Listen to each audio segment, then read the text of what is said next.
बिस्मिल्लाहिर्रहमानिर्रहीम अस्सलाम वालेकुम। हम आपको कुछ अपडेट्स देते हैं कि हुकूमत ने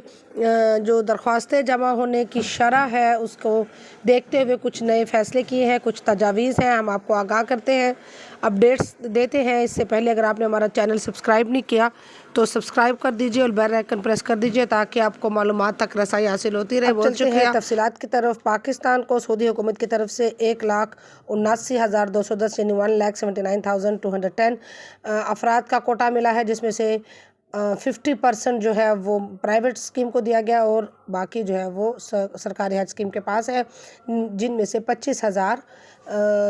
जो है वो स्पॉन्सरशिप हज स्कीम को दिया गया है। पिछली दफ़ा इस तरह हुआ कि जो कोटा स्पॉन्सरशिप का मुकम्मल नहीं हो सका था वो भी रेगुलर स्कीम में शामिल कर दिया गया था और सबको हज की करने की सहूलत दी गई थी और कुरानंदाजी नहीं हुई थी। इस दफ़ा पोजीशन जो है वो पिछले साल से भी ख़राब जा रही है। अल्लाह ताला इसमें बेहतरी लाए और सबको तौफीक अता फरमाए कि वो हज की सआदत हासिल करें। और इस दफ़ा जो अभी तक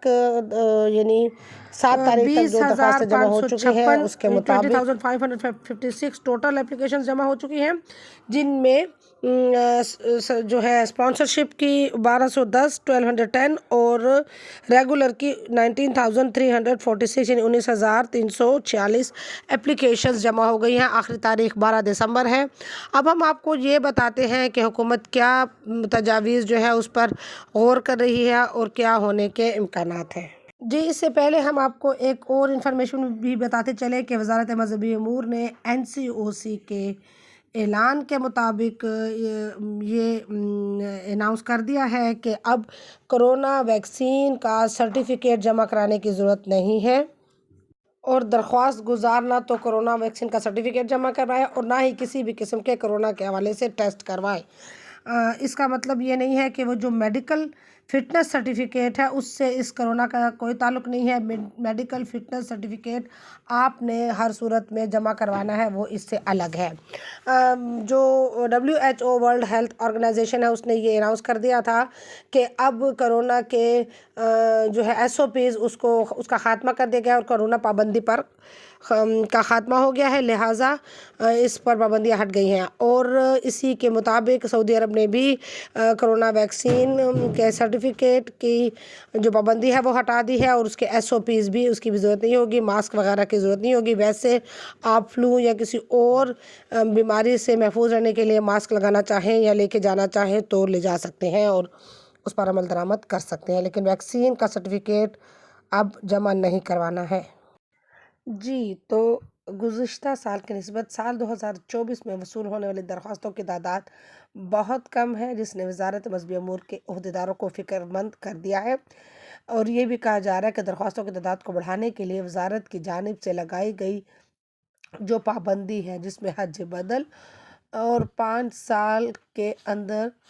दोबारा से हज करने पर पाबंदी आयद की गई है, इसको हटाए जाने की तजवीज़ है, लेकिन इसकी मंजूरी जो है वो काबीना से ली जाएगी। हज 2024 के लिए हज दरख्वास्तों की वसूली का अमल 27 नवंबर से शुरू है, जो कि अब तक जो है अगर 8 तारीख की भी शामिल कर ली जाए तो दरख्वास्तों की तादाद यानी 8 दिसंबर रात 7 बजे तक 26,162 थी, जिनमें जो हैरान कुन हद तक कम तादाद है वो स्पॉन्सरशिप हज स्कीम की है, जो कि 1,420 यानी 1420 है, जिसको 25,000 तक होना चाहिए। इसका कोटा 25,000 है। जी, तो अब देखा जाए तो तादाद का मवाज़ना गुज़िश्ता साल से अगर लगाया जाए तो काफ़ी हद तक कम है। साल 2023 में 72,860 दरख्वास्तें रेगुलर हज स्कीम के तहत और 7,062 स्पॉन्सरशिप हज स्कीम के तहत जमा की गई थी और कुल कोटा जो था वो 89,605 था। इस तरह 10,000 का कोटा सरेंडर किया गया था। प्राइवेट स्कीम का भी 10,000 का कोटा सरेंडर के यानी कि सरेंडर का मतलब ये है कि उनको वापस कर दिया गया था सऊदी अरब हुकूमत को। اور حج درخواستوں کے جمع ہونے کی شرح کو دیکھتے ہوئے یہ اندازہ لگایا جا سکتا ہے کہ اس سال بھی کوٹا سرنڈر کرنے کا امکان ہے۔ اور حکومت اس بات پر غور کر رہی ہے کہ حج بدل جو ہے اس کی اجازت دے دی جائے، اور اس کے علاوہ جو گزشتہ 5 سال میں جو حج افراد کر چکے ہیں ان پر بھی پابندی لگائی تھی کہ وہ دوبارہ نہیں جا سکتے، اس پابندی کو بھی ہٹا لیا جائے۔ اور تیسری بات یہ بھی ہے کہ جو حج جمع کروانے کی تاریخ ہے اس کو ایکسٹینڈ کر دیا جائے تاکہ زیادہ سے زیادہ حج درخواستیں جمع ہوں۔ ایک اور تجویز بھی دی جا رہی ہے کہ اب جو باقی اپلیکیشنز جمع ہونے کے لیے رہتی ہیں ان کے لیے یہ اعلان کر دیا جائے کہ ان کی ٹوکن فیس لی جائے تاکہ یکمشت جو رقم جمع نہیں کروا پاتے، اس وجہ سے درخواستیں جمع نہیں کروا پا رہے، ان کو آسانی ہو، اور اگر ان کا نام قرآن اندازی میں نکل آئے یا قرآن اندازی نہ ہو اور وہ شامل ہو جائیں حجاج کرام کی لسٹ میں، تو پھر وہ باقی رقم یکمشت جمع کروا دیں۔ یہ سہولتیں اگر فراہم کر دی جائیں تو